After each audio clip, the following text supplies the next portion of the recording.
Joy Pa. Dr. Faisal Sulley is from Resource Mobilization Foundation, NDC. Doc, good morning to you. Good morning and thank you for having me. How are you doing? I'm doing great. Well, first of all, explain to us what the Resource Mobilization Foundation is. Okay, the Resource Mobilization Foundation came out of the Resource Mobilization Strategic Committee of the NDC. Okay. Yeah, what happened was following our defeat in the past elections, there was this Kwesi committee that came up with a lot of recommendations. Okay. And as part of this recommendation, he observed that the middle class, which forms the core of the working population of the country, was mainly left out in politics. So the recommendation was to get the middle class to be actively involved in politics of the country. Okay.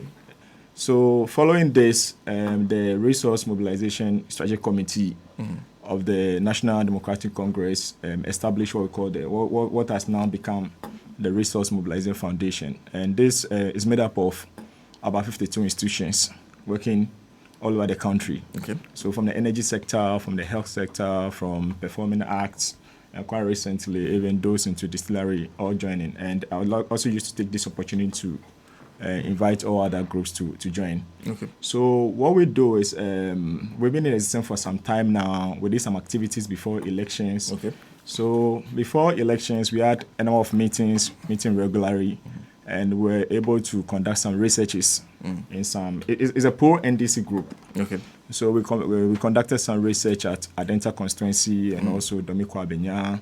Even at Domiko Abenya, we're also there to try resolve issues at the leadership issues level between. We try to reconcile some executives over the MP now elect, and then the chairman of the constituency NDC. Okay. And in addition to, we realized following comments made by a very able chairman, Asiedun Ketia, we realized we may not probably count on ordinary water supplied during the election. So the Resource Mobilization Foundation took it upon ourselves to produce a very huge quantity of NDC branded water, some of which we brought to you. You are Radio Gold for the good work you've been doing. So we identified pro-NDC stations and other stations who are doing very well. We shared a lot of water to them to be used during the election day activities.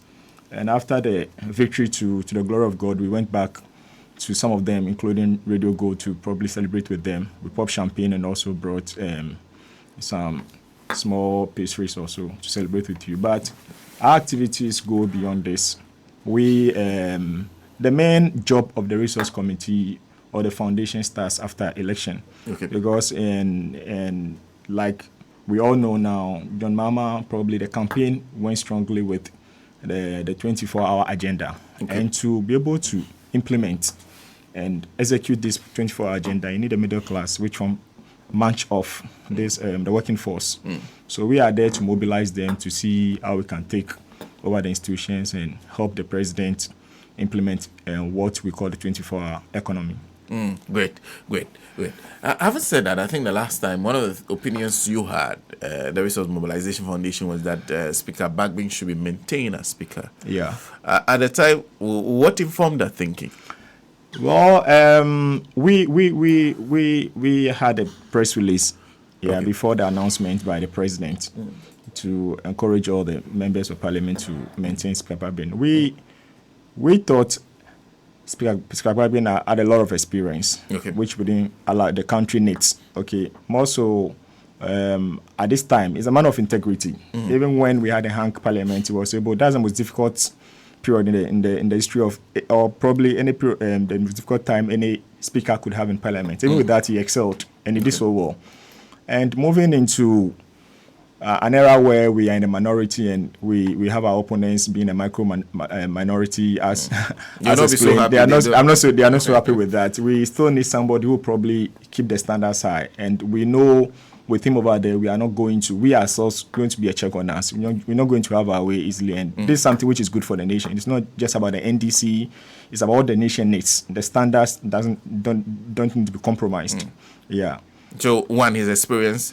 Two, his experience, and secondly, that's what the nation needs at this critical time to probably keep, and also the reputation of Parliament itself, staying above all these petty things and making sure things are done well. Even the minority They need him. It's in the best interest of the minority that we keep such a very experienced person for others to learn from. Yeah. Then it must be good news that you heard His Excellency. We were glad when we heard that, and we'll be moving to see him and privately to congratulate him on the appointment. Other appointments have been made. Chief of Staff Julius Deborah, and of course there are many other appointments at the president so far. So far, it's been excellent. Yeah, the president has been wonderful. First of all, I'd like to congratulate him for such a resounding victory, set a record. And you realize that at this crucial moment in our history, the main problems now are energy crisis, which is looming, and also our economy, which is very down. And thirdly, what we campaign on, or are trying to retrieve the loot so that we can probably put the pieces together and build on. This is something that we need to work on. So I think the announcements are very, very timely. These are critical appointments made, and most importantly, people involved too. All these are very experienced people, and that's what we need at this point in time when we are not just coming to try some people, very experienced people. Take the majority leader, Dr. Tuforsin. He is working that capacity as a deputy minister in the past. So he knows the in and out of, and he has the attitude, he has the skills, and he has the character. He's of great reputation, and is served on as the on committees, the finance committee in Parliament, ranking member of committee, and then also housing, as well as even foreign affairs. Back to finance too. Is during his tenure as deputy minister, he was the alternate, governor at IMF and World Bank, and he's done a lot. He's done a lot in capacity, even as the minority in Parliament, and he's somebody we need. And all things point to the point that all indications point to the point that these are people that probably they've been there and then they've been groomed to. We can't get any choices which are better than them. Yeah. Talk of our Honorable Dr. Abdullahi Jinapotu. Yeah. Very vast energy. Academically is there. Yeah. When it comes to finance and also power economy and all the other things. Experience-wise, he's been with the president throughout. Even in Parliament, he spoke. He was a voice. He was also a ranking member. He knows the in and outs. Yeah. And Honorable Dr. Dominic Ayini too. Yeah, it comes with a whole lot of experience. Yeah, in the field of law, it's one of the finest brains we have that we can boast of at the moment, and so much experience. And we believe he will probably be able to execute the oral agenda that we all need. The country needs so bad. If you just join us, I have Dr. Faisal Sulley of the Resource Mobilization Foundation of the National Democratic Congress in studio with us. But of all the appointments, which one excites you the most? I think the appointment of the energy minister. Yeah. The energy minister. Energy minister. Well, he hit the ground running, and he was very frank with us. Yeah, he told us, the whole country, that we had a bad news, and apparently we had only 5 hours of energy, and so based on that and his insight and with the prompt, the president had to organize a very emergency a meeting involving all stakeholders, and they had to sit for days, more than 24 hours, and we are sure, and we also have the assurance of the president that he's in to solve the problem, and we're not going to experience the doom. So, and we are very confident in President Mahama. He's tried and tested. Do you expect such kind of frankness and honesty from all the other appointees when it comes to what they confront at their various positions that they'll be appointed to? Yeah, I do, with all honesty, because the president has said the piece. Okay, and like you said, it's going to be very transparent and very frank with us, and that's something even he needs, because we all know the country, things are so bad, but we are still very optimistic. But we should be guided. We should also be frank with ourselves. Things are so bad, and things should be very challenging. It's very tough. So it's in the best interest of the appointees themselves to probably carry us along, keep us informed, be frank with us. These are the real challenges. Even be open to ideas and kept informing us. So not being frank with us is not going to help them. Yeah. Well, and I'll come back to what you expect from each of them. But before that, are you looking for, if you're listening to me, if you're looking for an institution of higher learning to unlock your potentials, look no further than Valley View University, Ghana's premier chartered private university. Valley View University offers undergraduate and postgraduate degree programs in the following programs: business administration, education, computer science, agriculture science, agribusiness, information technology, nursing, midwifery, mental health, development studies. Join a committee that shapes your character and provides excellent education. Apply now by visiting www.admissions.vvu.edu.gh www.admissions.vvu.edu.gh for an enriching educational experience. For inquiries, call these numbers: 0509 703 052 or 0307 011 846. Valley View University, excellence, integrity, and service. Well, I still have Dr. Faisal Sulley in studio with us. But before we even go to the appointments that have been made, you are in the health area yourself. You must be looking forward to who will be appointed the health minister. Yes. What do you think will be the biggest challenge of a health minister that's appointed? Well, as it stands now, the NHIS is having its own issues. Okay. People. The NHIS, National Health Insurance Scheme. National Health Insurance, yeah. But quite recently, I think they are now paying. But virtually, it's supposed to be free, but people go in and they still have to pay so much. Because if you want to go strictly by NHIS, you probably saved very inferior drugs. Okay. Yeah, the premiums, and it doesn't just match. And most of the money raised for NHIS levy and all that doesn't really go straight to NHIS. It goes elsewhere. So it's something that what's the biggest problem there? Is it the insurance premiums, or it is the fact that service providers are not paid on time for the services delivered? It all boils down to the authority, NHIS authority, not receiving the money it needs. Okay, we are there. NHIS levy at the port and all other things buying fuel, but not all the money goes there. Okay, so most of the money is diverted somewhere. So in effect, there isn't so much money to probably provide the level of service that we need.